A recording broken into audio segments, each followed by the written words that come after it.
नमस्कार दोस्तों, take mind पर आपका स्वागत है। तो आगे के सेशन में हम लोगों ने देखा कि टेक्नोलॉजी क्या है और इस वीडियो में हम लोग देखने वाले हैं कि टेक्नोलॉजी में सेल हम लोग कैसे कर सकते हैं। तो हम लोग दो तरह के प्रोडक्ट बेचते हैं। हम लोग को पता है कि वेबसाइट डेवलपमेंट और डिजिटल मार्केटिंग का। तो टेक्नोलॉजी में सेल बहुत महत्वपूर्ण एक चीज है। तो सेल्स टेक्नोलॉजी में डायनेमिक होता है, क्रिटिकल होता है, क्योंकि इसमें क्या होता है कि ज़्यादातर जो आपका प्रोडक्ट होता है या फिर सर्विसेज होता है, सॉल्यूशन होता है, वो चीज़ आप लोगों को कस्टमर को समझाना होता है। और इसको अगर आप नहीं समझ पाए तो दूसरों को आप समझा भी नहीं सकते।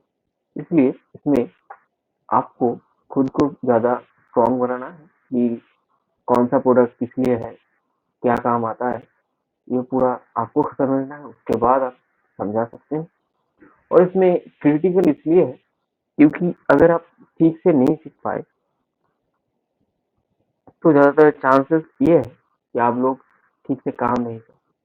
और डायनेमिक इसलिए है क्योंकि इसमें क्या होता है, ज़्यादातर चेंजेस आते रहते हैं हर वक्त, क्योंकि टेक्नोलॉजी हर वक्त अपडेट होता रहता है। तो टेक इंडस्ट्री में या फिर सेक्टर में अगर आपने डायरेक्ट जो सेल करने की अगर कोशिश किया तो उसमें क्या होगा कि आपको बहुत सारा फायदा है। और हम लोग आपको जो कमीशन बेस्ड जॉब के लिए आप लोगों को हायर किया गया है या फिर आप लोगों को एज ए पार्टनर हम लोगों के साथ जोड़ा गया है, इससे क्या होगा कि आप लोग जो टेक्नोलॉजी का जो हम लोग जो सर्विसेज देते हैं वो आपको कस्टमर तक पहुंचाना है। तो इसलिए आप लोगों को अच्छे से ध्यान रखना होगा कि पूरा का पूरा चीज का आपका समझ रहे और आप कोशिश करें समझने की। तो सेल्स करने के लिए ज्यादा से ज्यादा जो जरूरी है, ठीक है, वो है आपका पहला कॉन्फिडेंस। अगर आपके प्रोडक्ट के प्रति, प्रोडक्ट के जो ऊपर आपका खुद का ही भरोसा या फिर कॉन्फिडेंस आपका नहीं है तो आप प्रोडक्ट नहीं बेच सकते। क्योंकि अगर आपको बोला जाता है कि आपके प्रोडक्ट में ये गलतियां हैं तो आप लोग क्या कीजिए कि उन गलतियों को हम लोग को बताइए, गलतियों को, और हम लोग सुधार के देंगे। लेकिन इसका मतलब ये नहीं होता है कि हर एक प्रोडक्ट एकदम परफेक्ट होता है। वो एक साइकिल से चलता है, ठीक है, एक साइकिल होकर चलता है। और एक वक्त ऐसा भी आता है जब पूरा जो 90% वो ठीक हो जाता है, उसके बाद भी उसमें कुछ गलतियां रह जाता है। तो इसलिए आपके प्रोडक्ट के प्रति हमेशा आपको भरोसा रखना चाहिए, ठीक है। तो इससे क्या होगा कि आप लोग सेल ज्यादा कर पाएंगे। दूसरा जो चीज आपको पहले ये जानने की जरूरत होगा कि कस्टमर कोई चीज तभी खरीदता है जिस जिस वक्त उसको जरूरत पड़ता है। पैसा होना ना होना का कोई मतलब नहीं बनता है। क्योंकि आज के वक्त पर आप लोग देखेंगे कि ईएमआई और दूसरे बैंक का जो लोन दिया जाता है, जिसके सुविधा से कोई भी एक इंसान कुछ भी खरीद सकता है, ठीक है। तो इसमें क्या होता है कि हम लोगों के पास जो प्रोडक्ट है, ये ज्यादा कोशिश करिए कि जरूरतमंदों या फिर जिसको जरूरत है, जो चाहता है, जिसका नीड है, पहले उसको समझिए उसका नीड क्या है, उसका जरूरत क्या है।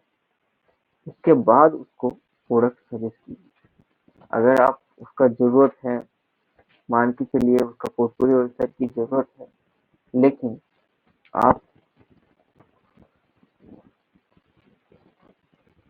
उनको ई कॉमर्स साइट बेचने की कोशिश कर रहे हैं, तो इसमें क्या होगा कि आपका जो पोर्टफोलियो का वेबसाइट वो भी नहीं बिकेगा, ई कॉमर्स का वेबसाइट वो भी नहीं बिकेगा, ठीक है।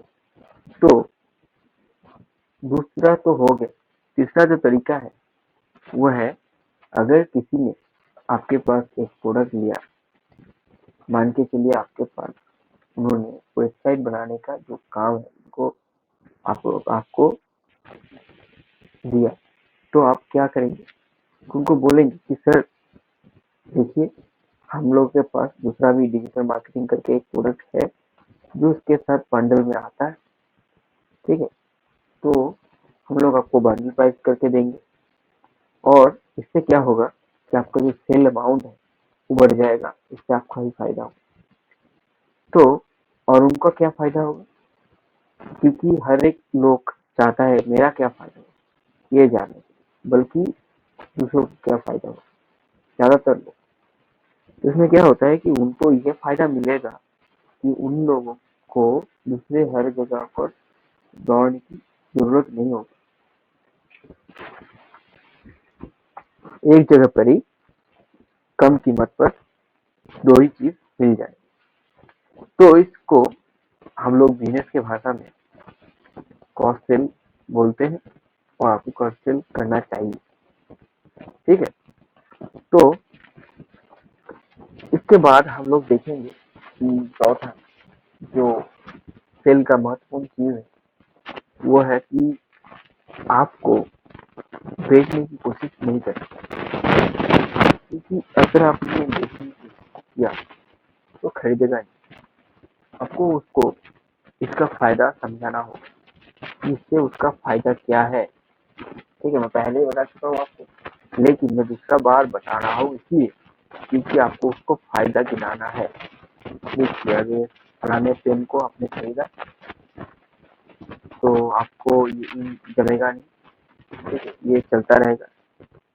तो दूसरा जो है, इससे आप लोग ज्यादा से ज्यादा लिख सकते हैं जल्दी से, क्योंकि इसका जो फ्लो जामा टेक्नोलॉजी का है, इसका इनको इससे क्या होगा कि अच्छा रहेगा। तो ऐसे करके उन लोगों को ये समझाना होगा कि हमने आपको बेचने नहीं आए, हम लोग आपको बेचने आपके पास कुछ चीज बेचने नहीं आए, लेकिन हम लोग आपको सोल्यूशन देने आए, इसका सोल्यूशन ये हो सकता है, ठीक है, कंसल्ट करने आए, बेचने नहीं आए। तो फिफ्थ जो चीज, पांचवा जो चीज है वो इस सबको मिलाकर ये बनता है, कुल मिलाकर कि ट्रस्ट, ठीक है। आप लोगों को ट्रस्ट बिल्ड करना चाहिए, रेपो बिल्ड करना चाहिए, किसी लोगों को साथ कस्टमर के साथ एक जो रिलेशन है वो अच्छा बनाना चाहिए। इससे क्या होगा कि दूसरे कस्टमर को अप्रोच करेगा, आपके बारे में बोलेगा, ठीक, कंपनी के बारे में बोलेगा, इससे क्या होगा, सबका फायदा है, ठीक है। तो इसके बाद हम देखते हैं कि इसको विस्तार में जानते हैं, नीड और ट्रस्ट, ये दो चीज अगर नहीं होता है तो सेल नहीं होता। फर्स्ट जो नीड क्या है, तो understanding what customer need is a tech sell is a crucial aspect of successful selling technology products। Technology product को आपको सक्सेसफुल सेल करने के लिए फर्स्ट जो चीज है कि नीड है क्या, उनका नीड क्या है, ठीक है। नीड के ऊपर ही आपका सेल टिका हुआ है, प्रोडक्ट हो, सर्विस हो, सोल्यूशन हो, कुछ भी हो, ठीक है।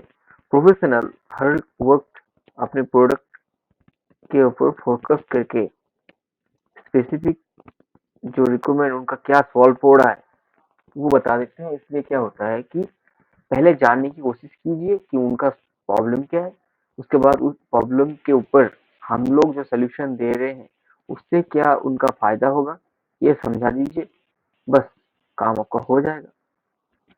उसके बाद जो है ट्रस्ट, देखिए इसके ऊपर कुछ नहीं है, क्योंकि हर चीज ट्रस्ट के ऊपर टिका हुआ है, क्योंकि टेक्नोलॉजी में आपको पता होगा ये क्रिटिकल काम है, क्योंकि इसमें क्या होता है कि टेक्नोलॉजी हर वक्त बदलता रहता है, टेक्नोलॉजी के जो आदमी है हर वक्त बदलते रहते हैं। तो इसमें क्या होता है कि सेल करने के बाद उन लोगों के साथ जो संबंध है आपको अच्छा बनाना चाहिए, क्योंकि फंडामेंटल एस्पेक्ट ये रहेगा क्योंकि उनके पास अगर आपने संबंध बना लिया, आपको क्रेडिबिलिटी या फिर कम्युनिकेशन, ओपन कम्युनिकेशन आप कर सकते हैं, जिससे कि उन उन लोगों को आप ये समझा सकते हैं कि सर ये हमारा प्रोडक्ट ये है और ट्रस्ट के ऊपर ऐसे चलेगा तो आप लोग वो लोग आपको, अगर आपको ट्रस्ट को ट्रस्ट हो जाएगा तो वो सजेस्ट करेंगे, दूसरा रेफरेंस देंगे आपको। इससे क्या होगा कि दोनों का ही फायदा है। तो सेल्स सक्सेस के लिए लॉयल्टी, कस्टमर लॉयल्टी लॉयल्टी बहुत जरूरी है, क्योंकि कस्टमर के ऊपर आपको, जो कस्टमर को लेकर ही आपको काम करना है, क्योंकि कस्टमर अगर नहीं होता है तो बिजनेस टिकेगा नहीं। कस्टमर मेन चीज होता है, ठीक है। इसलिए आप लोगों को कोशिश ये करना चाहिए कि उनके साथ अच्छा संबंध बनाए रखने के लिए, फिर ट्रस्ट रखने के लिए, और कुछ नहीं। तो बहुत सारे टेक्निक्स अवेलेबल है अभी, तो हम लोगों ने कुछ के ऊपर डिस्कस किया जो टेक्नोलॉजी के सेल्स पर आपको हेल्प करेगा। आगे हम लोग हेल्प करते रहेंगे आपको। जैसे कि अगर कोई दिक्कत होता है तो आप लोग पहले हम लोगों को फोन कीजिए या फिर व्हाट्सएप कीजिए, कुछ भी कीजिए। हम लोग आपके साथ हर वक्त है, क्योंकि प्रॉब्लम बदलता रहता है, उसका सोल्यूशन भी बदलते रहते हैं। तो हम लोग आपको पूरा सपोर्ट करेंगे। इसलिए क्योंकि देखिए, आपका इसमें फायदा तो जरूर है, हम लोगों का भी फायदा है, क्योंकि कोई जो लॉस करके कोई काम नहीं करता, ठीक है। तो इसलिए क्या होता है कि अगर आप लोगों ने सेल किया तो आप लोगों को जरूर कमीशन मिलेगा। अगर आपने नहीं किया तो हम लोग आपको कुछ कमीशन नहीं देंगे। तो क्या होगा कि हम लोगों का भी लॉस नहीं है, आपका भी लॉस नहीं है, आपको कोई इन्वेस्टमेंट इसमें नहीं है। आप लोग एकदम फ्रीली काम कर सकते, कुछ पैसा नहीं, रजिस्ट्रेशन फी नहीं, कुछ नहीं। आप लोग काम कीजिए, अगर काम होता है तो पैसा मिलेगा, नहीं होता है तो नहीं मिलेगा। बस इतना ही याद रखिए और बढ़ते रहिए, हम लोग आपके साथ हैं। Thank you.